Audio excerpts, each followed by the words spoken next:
Bonjour à tous, une vidéo pour te montrer visuellement un petit peu toutes les sections de solide que tu vas devoir observer et apprendre pour pouvoir travailler dessus dans diverses situations et divers exercices. Je te rappelle qu'une section, c'est un plan. Ici, c'est le plan qui est gris foncé, qui va couper un solide. Et en le coupant, il va laisser une trace. C'est l'intersection qu'il y a entre ce plan et ce solide. Cette trace qui est proposée s'appelle la section. Donc ici, le premier cas de figure du coup, c'est on va couper un pavé droit parallèlement ici à les faces qui sont à gauche et à droite. Et puis on coupe comme si le plan était un gros couteau. Vraiment un gros couteau de boucher qui viendrait couper ce pavé en deux. Et après on regarde en fait l'empreinte qu'il reste sur le pavé. Donc je coupe et là il reste ce dessin là. Ce dessin là c'est la section.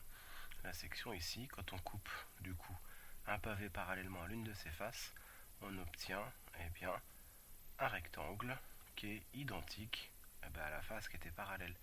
Ça c'est la face du côté. Et en fait, quand j'ai coupé mon pavé par ce plan, je retrouve cette empreinte ici qui est un rectangle qui est complètement identique. C'est la première situation que tu vas pouvoir retrouver dans ton cahier de leçons. Je te montre une deuxième situation. Donc cette fois-ci, on va couper le pavé droit, mais seulement parallèlement à une arête et pas à une face entière. C'est-à-dire que c'est parallèle assis à cette arête-là. Ça veut dire que si je regarde vue de haut ou vue de côté comme ça, ce plan qui vient couper le pavé, il est parallèle à l'arête qui est à gauche, là en fait toutes les arêtes qui constituent ici la hauteur de ce pavé. Et donc il reste à observer l'empreinte de ce plan, c'est-à-dire l'intersection du plan avec le pavé, ce qu'elle donne. Donc on va couper le pavé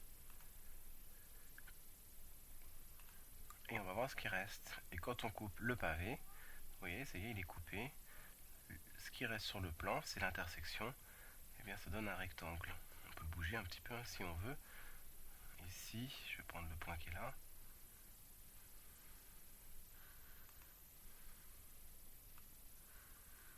Et ça va toujours donner un rectangle.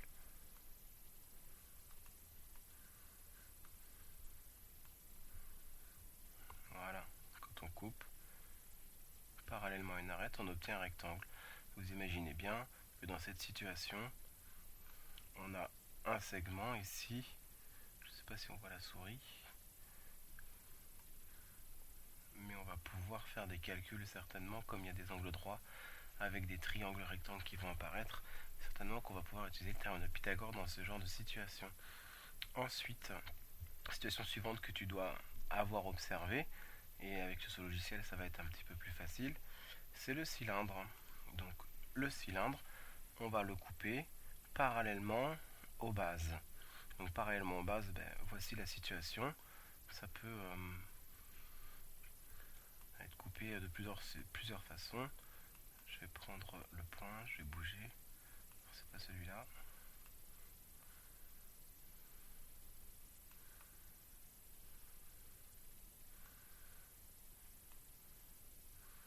Et on coupe, un peu comme si on tranchait un cervelas ou autre. Et du coup, la section, si on observe bien, c'est cet élément qui est ici, là. Et du coup, c'est un cercle, la section ou un disque, si on considère le cylindre plein, qui est identique aux bases en fait. D'accord? C'est assez évident, mais vous devez savoir ça au programme du collège, que quand on coupe un cylindre parallèlement aux bases, on obtient un disque ou un cercle qui est identique aux bases. Voilà. Ensuite, on va couper le cylindre, mais cette fois-ci perpendiculairement aux bases. C'est-à-dire, cette fois-ci,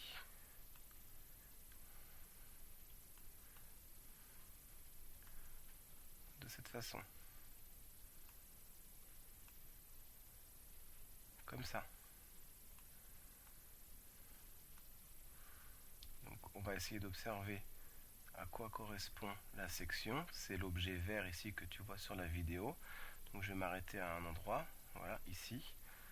Voilà, la section c'est l'objet vert à l'intérieur là. Donc je vais mettre le plan un peu moins visible et le cylindre également.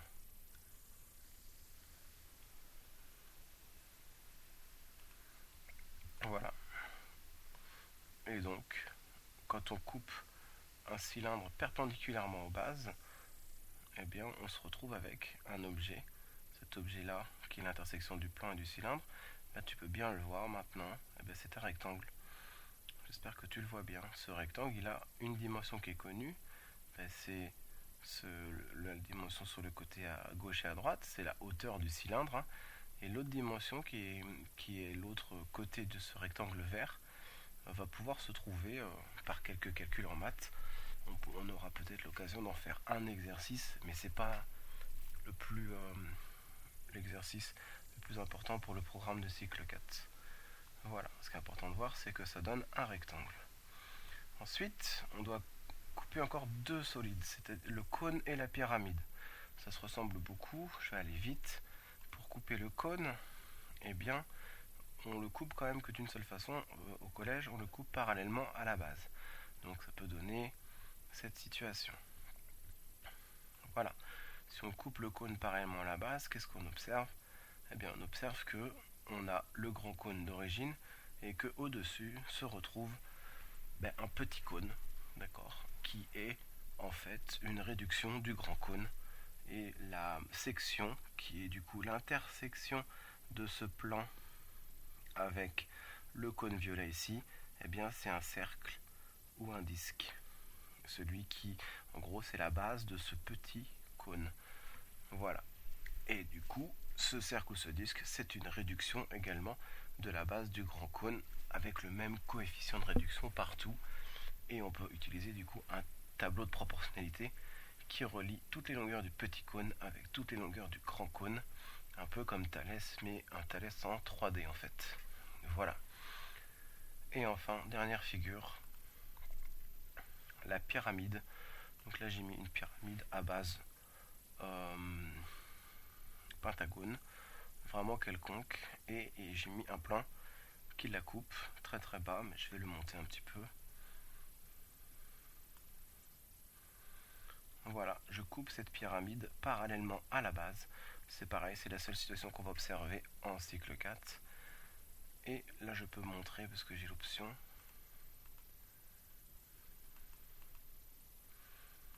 Si je coupe ce polyèdre, c'est un polyèdre mais bon ça s'appelle une pyramide, par ce plan, tac, on obtient la section qui est ce pentagone.